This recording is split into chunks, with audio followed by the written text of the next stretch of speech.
कहा गया है, कहने वाले ने कहा है, life is the lover of death. कहा गया है जिंदगी मौत की महबूबा होती है। जो लोग यावत थे वही सोचत थे कि जाए के बाद हमारे पुरखा पुरानी है भैया मोक्ष पाई जाए या दुनिया से चला जाए, आत्मा न भटके, ओकरे खातिर तरह तरह दिमाग लगावा गवा। कैसे गजल के भाव में कवि जी संकेत करते हैं।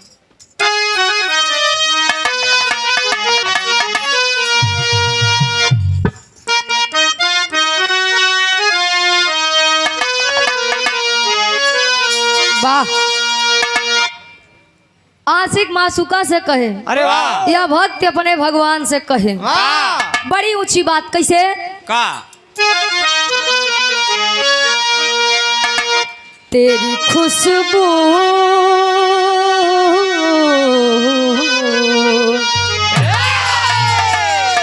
तेरी खुशबू का पता करती है, तेरी खुशबू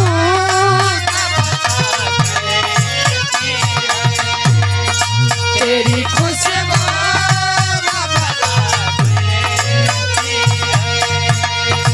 मुझ पे एहसान है,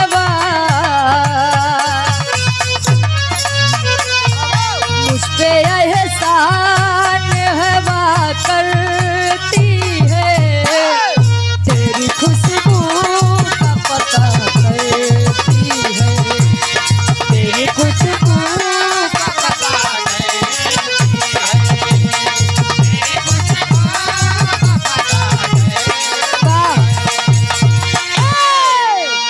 मुझ पे एहसान हवा करती है, तेरी खुशबू का पता करती है।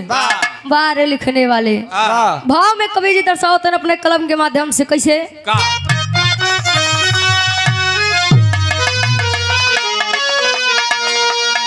कि चाह होती सभी की इच्छा होती है, संसार में आने वाले सभी की इच्छा यही होती है।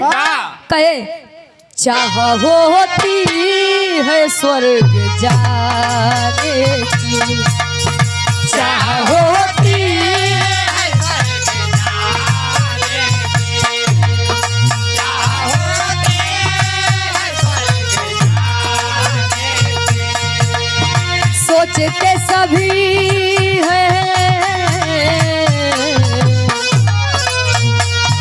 सोचते सभी है मोक्ष पाने की, सोचते सभी है मोक्ष पाने की, चाह होती है स्वर्ग जाने की, चाह होती है स्वर्ग जाने की,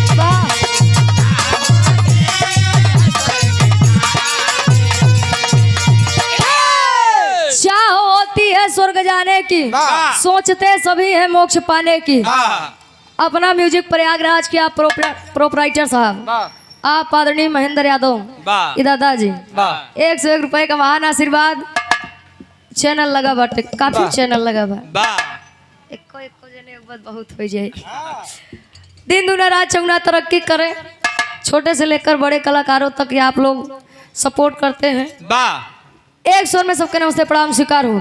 संसार में आते सभी हैं, कितनो पाप करिए लेकिन नाथ हमका स्वर्ग पहुँचाई दे जाए। बड़े पापी लोग हैं, कितनो पाप करिए, अधर्म कितनो कैली है, लेकिन सभी की इच्छा होती है कि हम स्वर्ग में जाएं। हमरे बिरहा के कहानी के शुरुआत हुई से कैसे गुरुजी?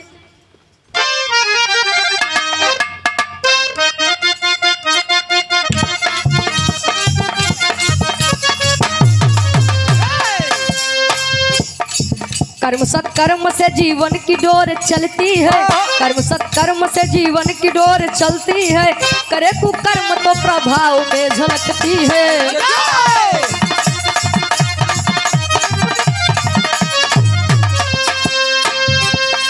मोक्ष पाने की सबके मन में इच्छा होती है, मोक्ष पाने की इच्छा सबके मन में होती है, कोई जहर तो कोई पाप पे ही रोती है।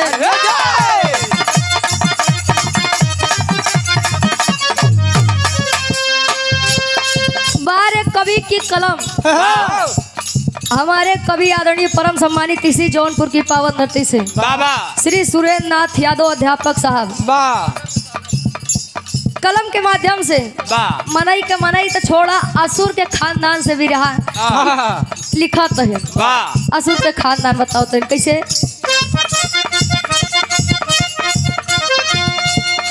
भस्मासुर वंश में गया सूर जन्म पाया है भस्मासुर के वंश गया पाया है किया तपस्या ध्यान प्रभु का लगाया है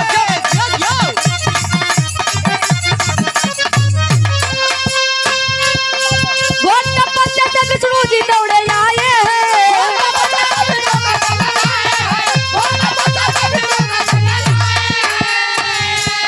तो घोर तपस्या से विष्णु जी दौड़े आए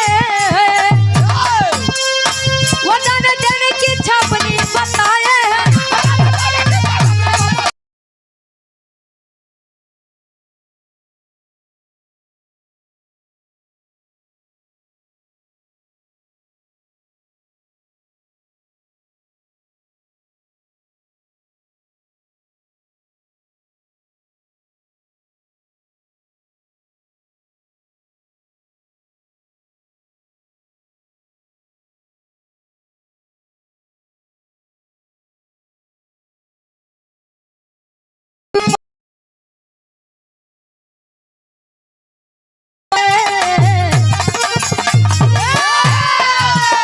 भारी पत्थरा से गाया के नमाई दिहले महादेव संग ब्रह्मा जी आई गईले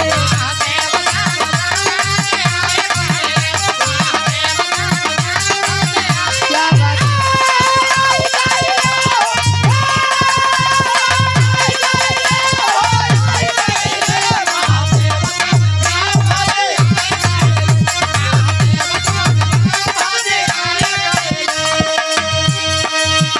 कहे हिलत डुलत रहल अब गया के शरीरिया त समझ नहीं पावे देव पढ़ल लचरिया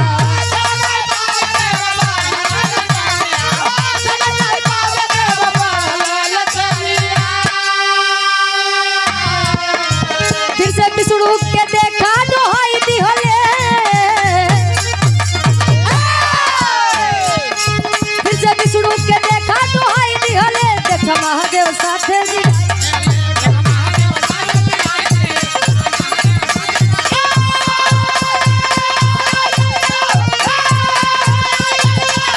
क्या बात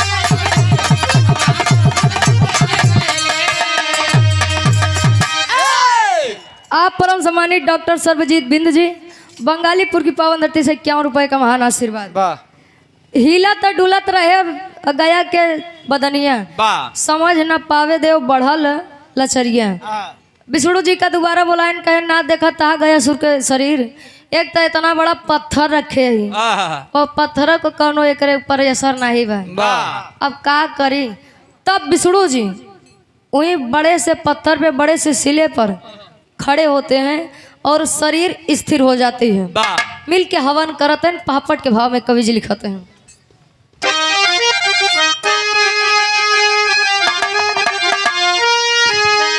अरे बार बार विष्णु से करे अब गोहरिया भंवर में नैया बा अरे बार बार विष्णु से करे अब गोहरिया भंवर में नैया बा तब बढ़ल लाचारी जब सृष्टि के रचवैया भंवर में नैया बा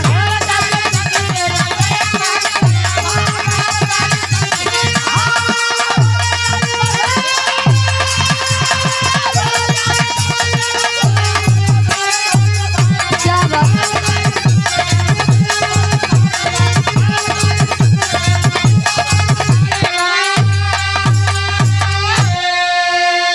तब भगवान विष्णु जी आकर पत्थरा पे भइले सवार हो शांत हो गया गया बदन का किए यज्ञ परिवार हो अरे 5 को विस्तारित भय दहिया भंवर में नैया बा। अरे 5 कोस में विस्तारित भय दहिया भंवर में नैया बा। अमर हो गया गया में तहिया देखा भंवर में नैया बा।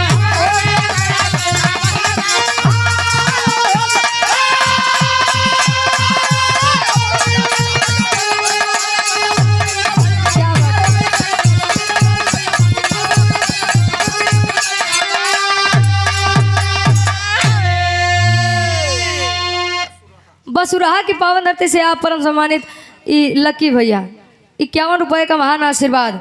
5 कोस में विस्तारित भय दहिया भंवर में नैया बा।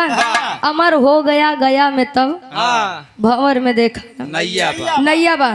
प्रमाण देतन कवि जी बिहार में गया जिला में फाल्गु नदी के किनारे आज भी वह विष्णु पग मंदिर है। आज भी वह शिला मौजूद है जहाँ विष्णु जी जो ने शिला पे खड़े हुए थे उनके चरण कमल आज भी उस शिले पर मौजूद हैं। आगे प्रमाण देते हैं आल्हा के भाव में कवि जी।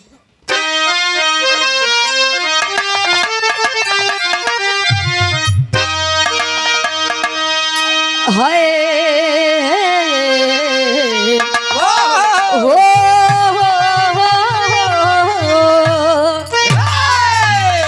हो खेला उहे जवन चाहे ले गोसैया पंचो।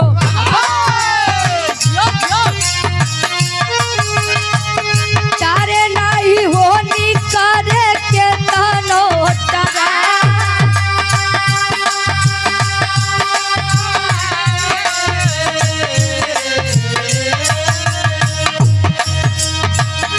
दुनिया में जब सब फीका पड़ी जाले भैया।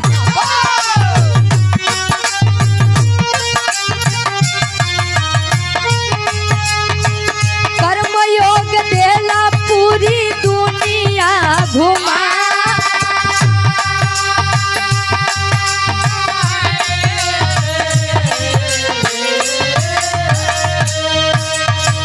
कैले यज्ञ गाया में जब गाया के बदनिया पंचो।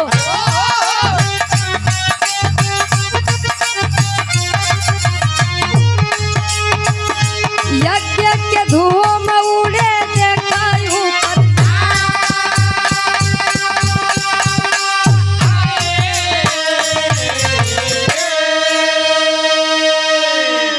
यज्ञ की धूम यज्ञ की खुशबू जब स्वर्ग लोक में जाती है।